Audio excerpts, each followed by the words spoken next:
Halo, selamat pagi. Kita berjumpa lagi di video saya yang terbaru.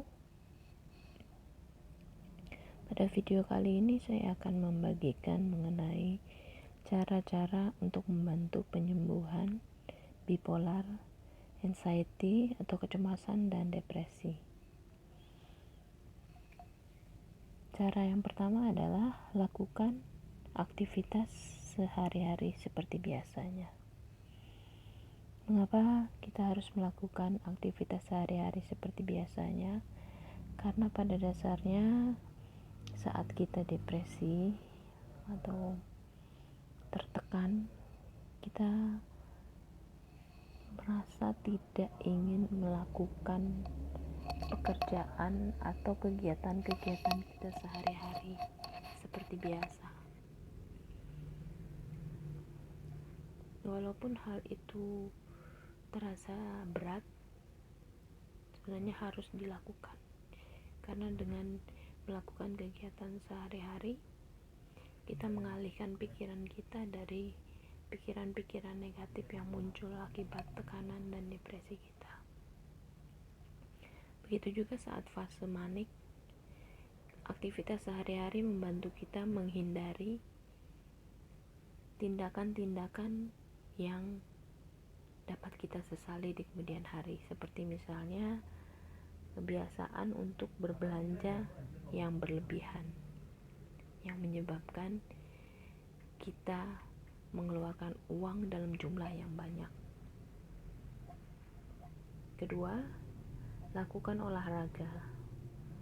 Walaupun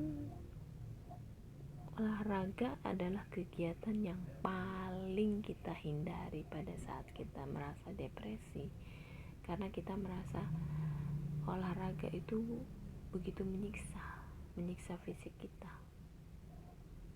Tapi justru olahraga ini membantu tubuh kita untuk memproduksi hormon-hormon yang kita butuhkan seperti serotonin, dopamin, untuk bisa membuat suasana hati kita menjadi lebih baik, bisa merasa senang. Begitu juga saat fase manik.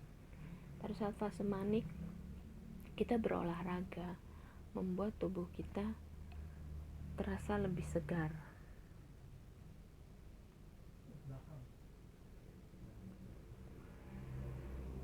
Juga menghindarkan kita melakukan tindakan-tindakan impulsif yang akan kita sesali di kemudian hari.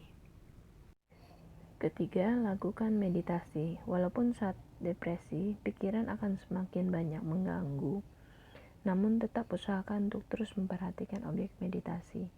Saat manik pun demikian. Dengan melakukan meditasi, kita berusaha mengendalikan pikiran dan perilaku kita agar tidak menyebabkan penyesalan di kemudian hari. Meditasi dapat menyembuhkan luka-luka batin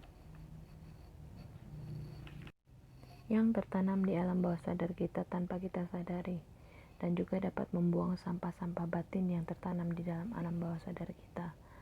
Meditasi juga melatih kesadaran kita sehingga lebih mawas diri dan waspada terhadap pikiran yang muncul di benak kita, sehingga kita dapat selalu sadar pada momen saat ini, tidak mengkhawatirkan masa depan dan menyesali masa lalu. Keempat, sadari bahwa semua pasti berlalu, baik saat depresi maupun saat manik, sehingga kita selalu punya semangat untuk terus hidup dan berjuang demi kesembuhan kita. Kelima, kita bisa membaca mantra dalam hati sesuai dengan agama dan kepercayaan kita masing-masing. Misalnya yang beragama Islam bisa berzikir dalam hati, yang beragama Buddha bisa melafalkan Om Mani Padme Hum atau Buddho, dan agama Hindu mungkin Om Santi Santi Om. Dan untuk yang beragama Kristen atau Katolik bisa menggunakan doa-doa yang biasa mereka baca, seperti Bapa Kami atau Salam Maria atau yang lainnya. Yang keenam adalah berdoa untuk kesembuhan setiap hari, baik saat depresi maupun saat manik, karena doa adalah harapan yang kita tanamkan di alam bawah sadar kita untuk diwujudkan. Yang ketujuh adalah afirmasi positif dan bayangkan kesembuhan setiap hari, baik saat depresi maupun saat manik.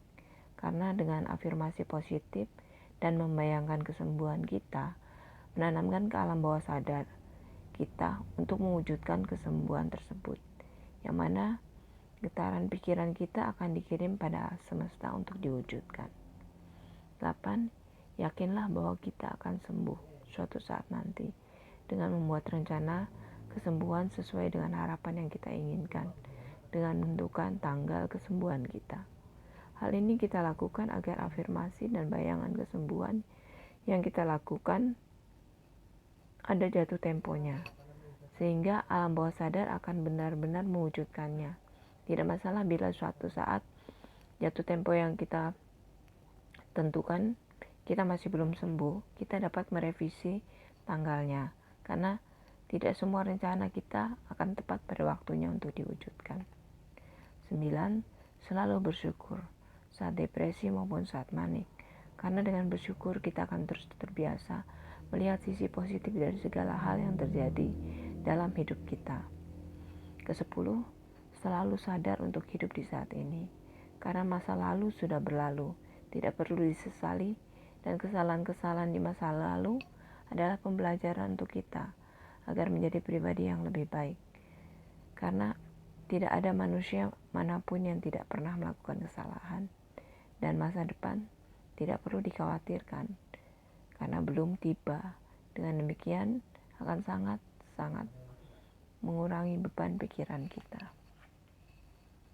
Ke-11, lakukan SEF atau Spiritual Emotion Freedom Technique atau EFT, Emotional Freedom Technique, di mana kita berusaha untuk melepas emosi-emosi negatif yang muncul di dalam pikiran kita. Dengan melepas emosi-emosi negatif yang tertanam di alam bawah sadar kita, kita melepas sumber-sumber atau trigger yang menyebabkan kita merasa tertekan, merasa tidak berguna, merasa khawatir, merasa cemas akan masa depan, dan lain-lain. Saya rasa itu saja cara-cara yang dapat saya bagikan. Semoga bisa bermanfaat untuk teman-teman semua. Silahkan like dan subscribe jika video ini Anda anggap bermanfaat. Dan jangan lupa bagikan video ini kepada teman-teman atau saudara-saudara Anda yang mungkin membutuhkan. Saya harap video ini bisa bermanfaat untuk orang banyak, yang membantu untuk menghilangkan perasaan tertekan, kecemasan yang berlebihan, atau untuk membantu mengendalikan manik para penderita bipolar di saat mereka mengalami fase manik mereka.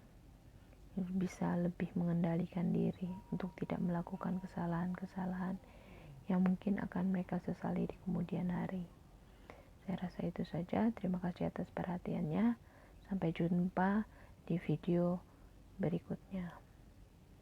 Salam meditasi dan terus semangat.